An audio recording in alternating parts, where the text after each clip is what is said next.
There's no such thing as extreme conservatism because it would mean extreme individual rights and extreme family rights, which are the foundation of any successful society.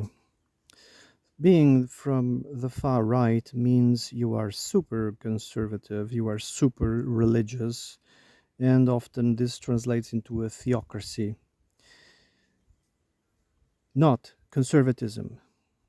There's a difference because conservatism is based on individual rights instead of group rights, and family rights instead of government rights, like the socialists, communists, fascists, and theocracies, something the left always weasels its way into destroying.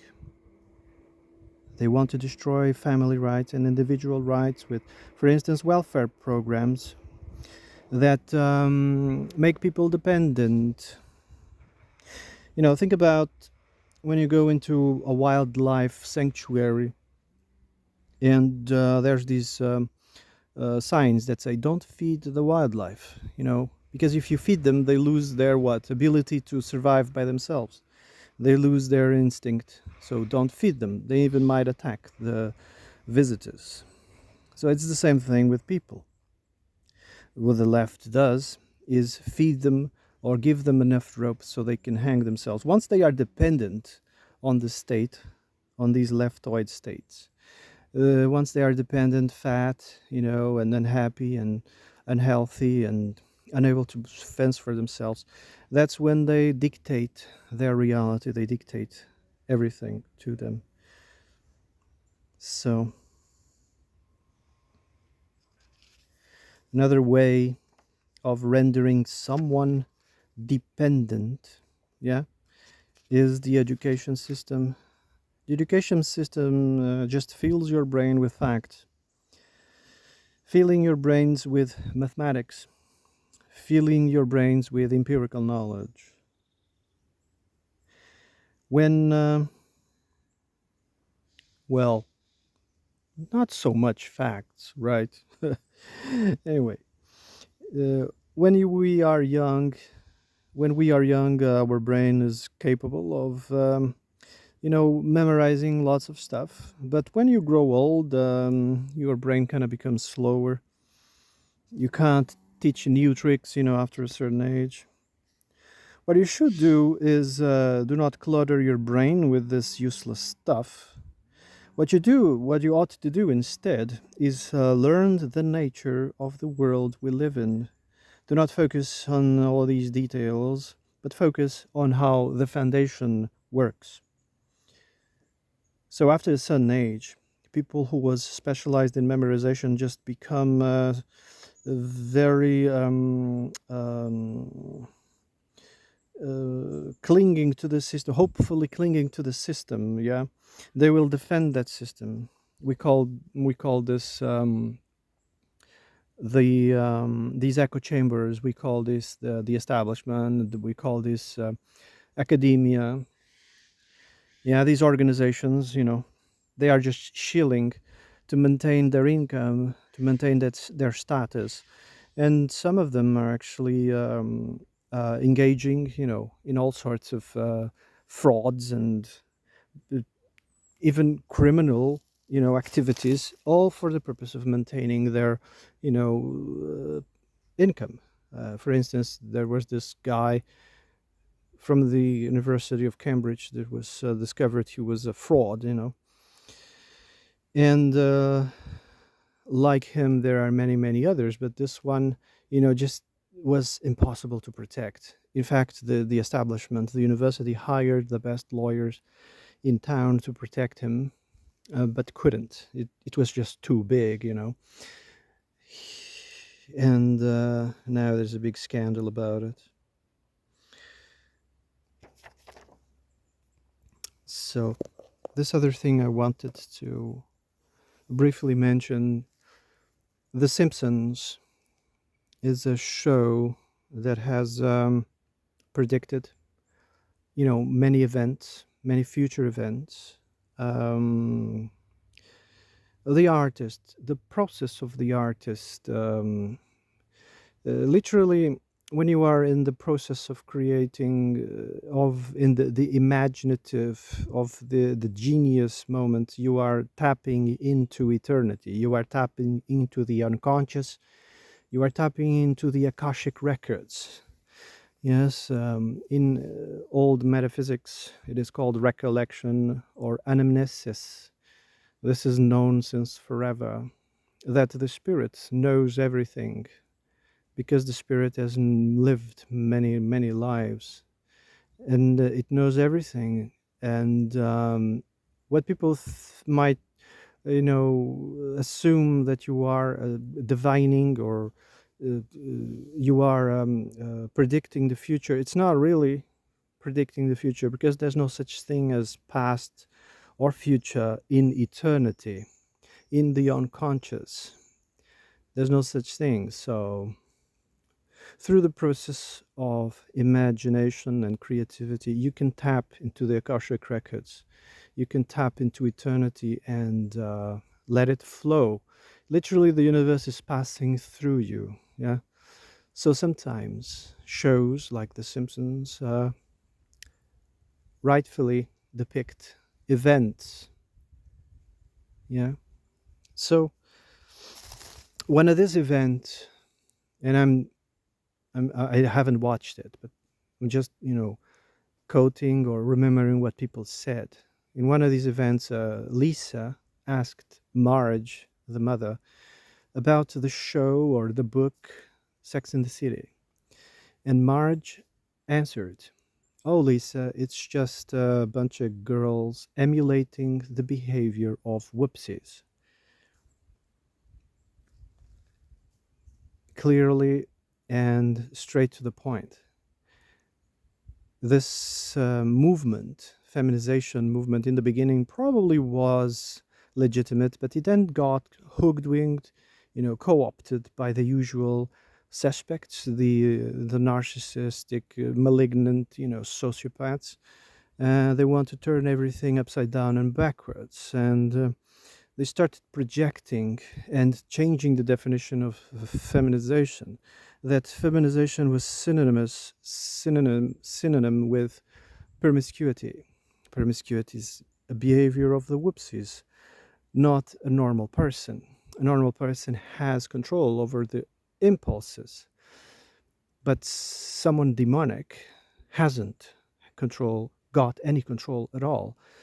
I've read this in some books, The Labyrinth of the Psychopath and Defeating Demons.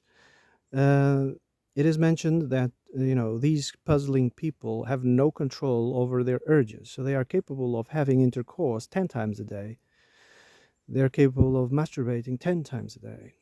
They're always for it, and with anyone, any gender at all. You see, any gender, they have no preference, really. They have no preference. It's almost like one person said online, a demon whispered in your ears, "Look, go get it, do it," and they just get swollen. The blood starts flowing into those areas, and they have to do something about it. They have no control. Not having bodily control, bodily autonomy, it's quite horrible. Not being able to control your urges. Yeah.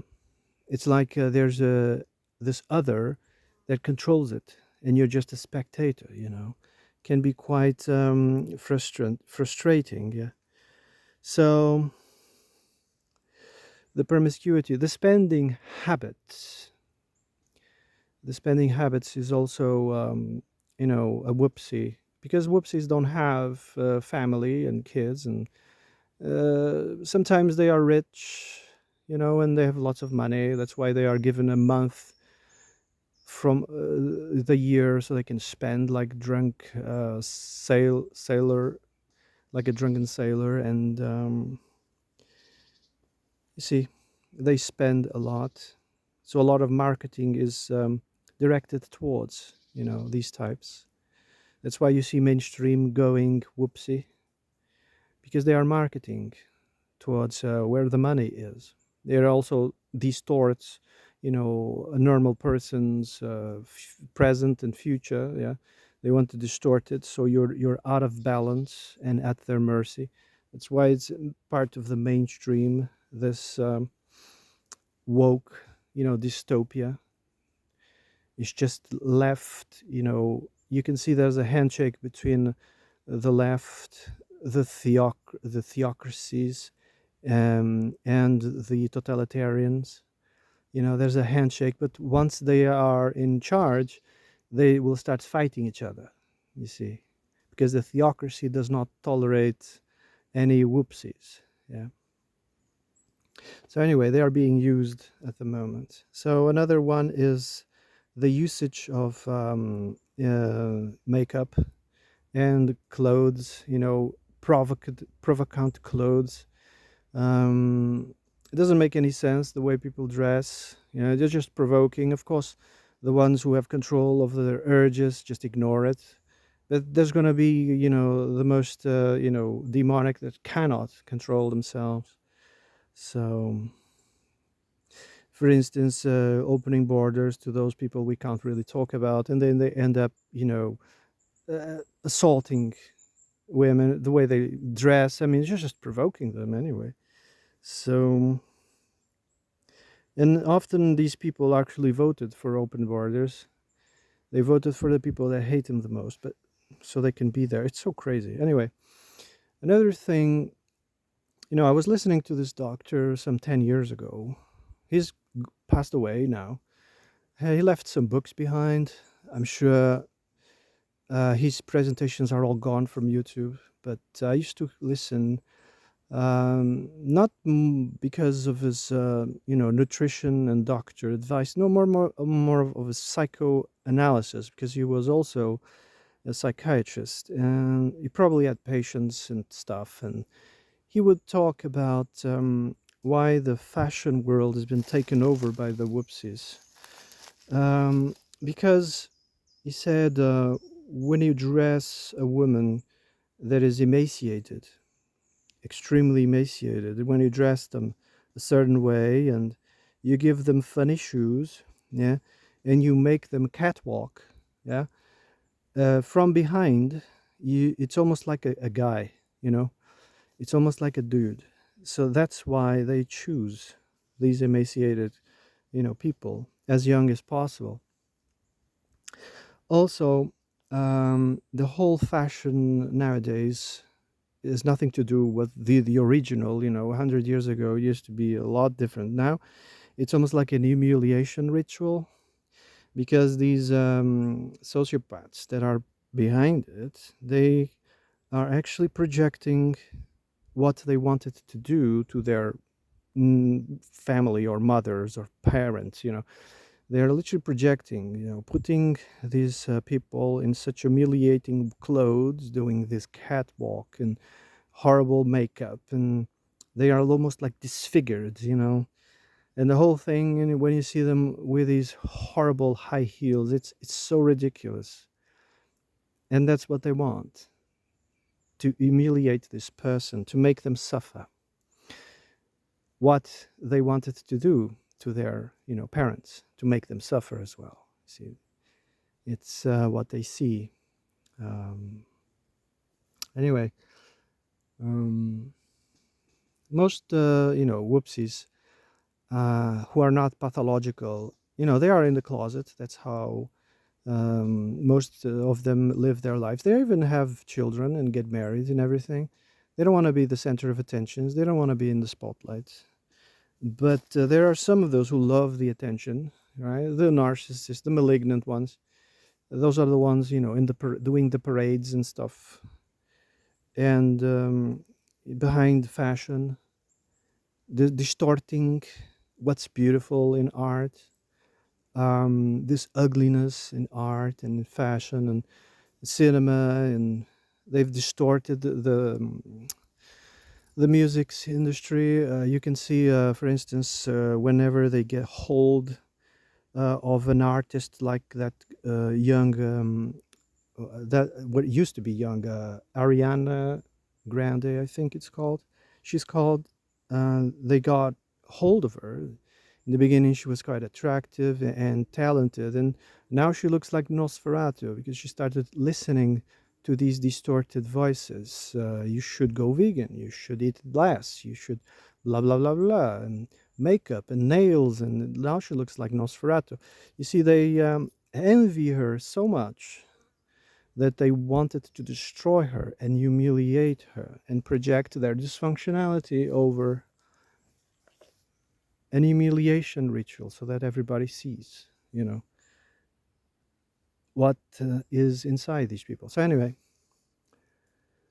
I couldn't have known anything of this except if I would, hadn't listened to these psychoanalysts, because when we see it, we're all puzzled, right? We are puzzled. We're like, what the hell is this? Doesn't make any sense.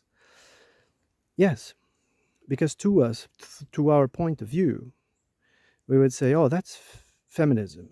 We would say, it's not really feminism. Like Marge said, no, that's female emulating the behavior of a whoopsie, you see. But when you see it, you don't understand it. You think it's feminine. It's not. When you see women being boss babes, they are not being feminine at all. There's just a woman that's emulating the behavior of a man. So the great feminization is not really to empower women, is to empower this function, something that's in between a woman and a man. That's what they're doing. So for them to be, it's become the man that they never were, or something like that. That's what they're trying to do.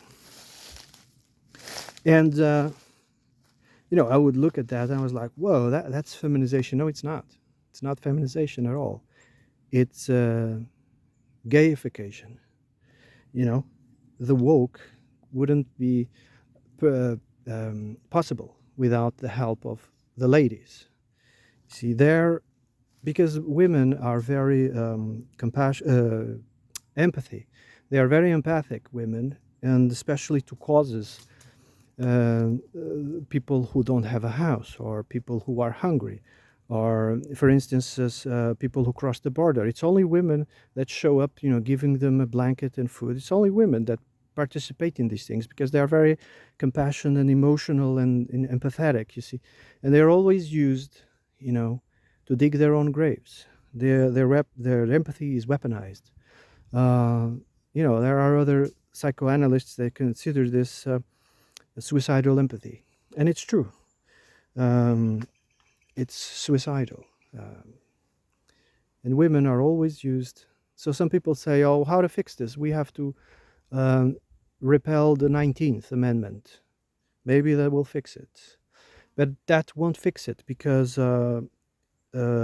prohibition that happened in the United States, it was women. They didn't have the right to vote, but they were able to put forward prohibition, which didn't allow alcohol to be sold to anyone. So women always had power, even without suffrage. They always had power, even without suffrage. You know what I mean? So women, in general, always had power, voting or not. And because of their nature, they will always be used, controlled and used into, by these demons. So tell me what you guys think. Have a nice day.